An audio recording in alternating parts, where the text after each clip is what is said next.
Speed of 90 ready. એ જ રીતે સાહેદ number 3 સોનલબેન કૈલાસભાઈ રાજપૂત કે જેઓ ભોગ બનનારની શરીર-સ્થિતિના પંચનામા આંક 20ના પંચ સાહેદ છે.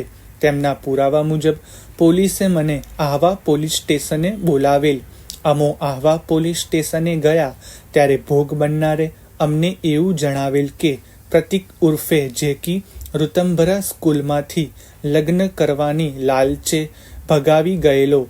ત્યારબાદ બંને રાજકોટ સુરેન્દ્રનગર જવા નીકળેલા અને બરોડા પોલીસે તેમને પકડેલા અને આહવા મુકામે લઈ આવેલા. આ સાહેદે તેના પુરાવા દરમિયાન આંક 20ના પંચનામા અન્વયે ભોગ બનનારના જે કપડાં માર્ક ABCDE એમ કુલ 5 કપડાં ભોગ બનનારનું ટી શર્ટ, બનિયાન, બ્રા, જાંઘિયા તથા જીન્સ પેન્ટ જે કબજે કરેલા તે ભોગ બનનારના જ હતા તે રીતે ઓળખી બતાવેલ છે અને સાહેદના પુરાવા મુજબ તેમની સાથે બીજા પંચ સાહેદ તરીકે લક્ષ્મણસિંહે કરેલ હતું તે જેઓ પંચ નંબર 2 તરીકે સહી કરેલી. પેરેગ્રાફ. આ સાહેદના પુરાવા ધ્યાનમાં લેવામાં આવે તો આ સાહેદના પુરાવા મુજબ આરોપી તેના લગ્ન કરવાની લાલચ આપીને ભગાડી ગયેલો. જો કે આ સાહેદ ભોગ બનનારની શરીર સ્થિતિના પંચનામા પંચ સાહેદ છે. પેરેગ્રાફ.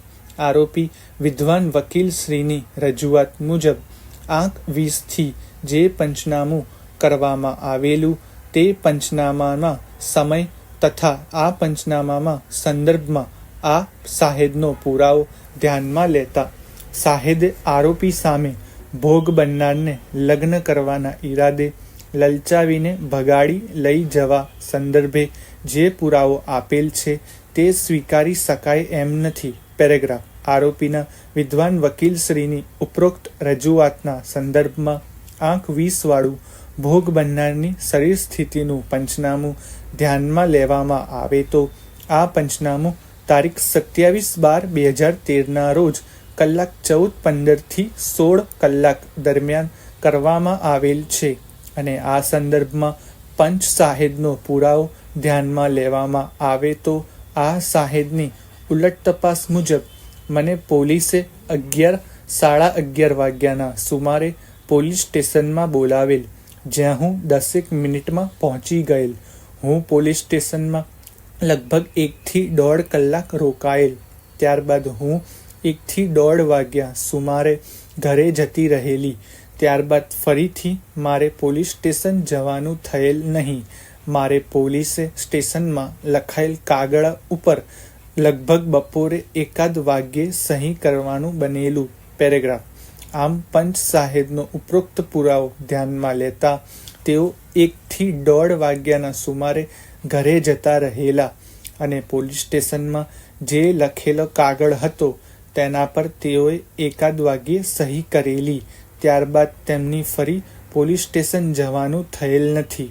આ કામે 20થી જે પંચનામું કરવામાં આવેલ છે તે 14:15 થી 16 કલાક દરમિયાન કરવામાં આવેલું છે.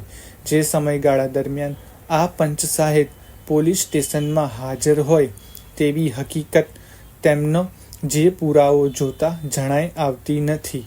આ સંજોગોમાં આ પંચ સાહેબના પુરાવા પર આધાર રાખી શકાય નહીં એવી આરોપીના વિદ્વાન વકીલશ્રીએ જે દલીલ કરેલ છે તે સ્વીકારી શકાય એમ છે.